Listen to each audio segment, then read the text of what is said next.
এই তো সকালের নাস্তাটা আমি করে নিচ্ছি ডিম পোচ দিয়ে। তারপর তরমুজ আমার ছেলে কাটতেছে, অনেক লাল হয়েছে তরমুজটা। এই তো দুপুরে রান্নাবান্না সব শেষ করে ঘরে চলে এসেছি, এখন খাবার দিব সবাইকে।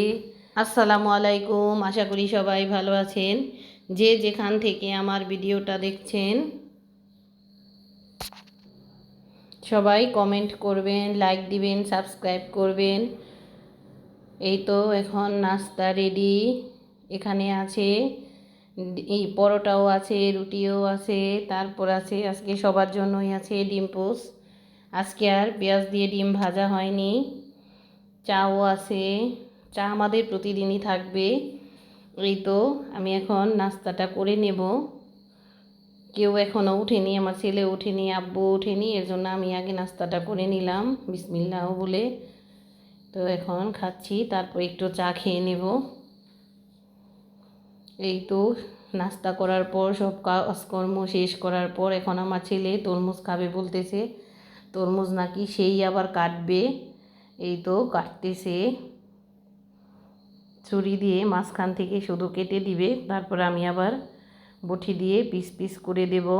চলুন দেখি তরমুজটা কেমন হয়। মাশাল্লাহ, তরমুজটা অনেক সুন্দর হয়েছে, অনেক লাল আর ভিতরে অনেক সুন্দর।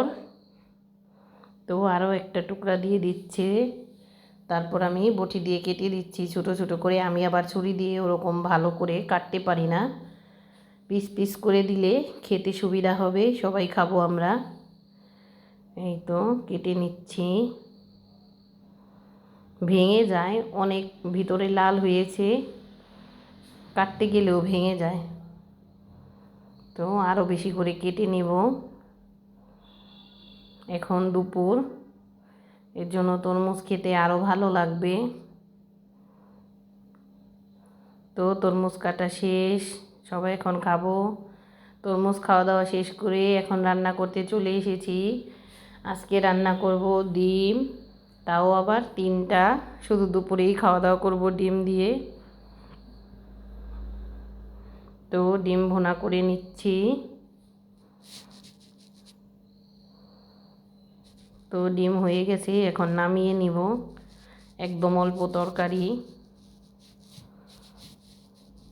তো রান্নাবান্না শেষ, এখন রান্নাবান্না শেষ করে ঘরে চলে আসলাম। চলুন দেখি কী কী রান্না করেছি আজকে। দেখা যাচ্ছে ডিম ভুনা, তারপরে পুঁই শাক দিয়ে ঘন করে ডাল রান্না করেছি, আর সাথে আছে ভাত। এই ছিল আজকের ভিডিও। সবাই ভালো থাকবেন, সুস্থ থাকবেন, আল্লাহ হাফেজ।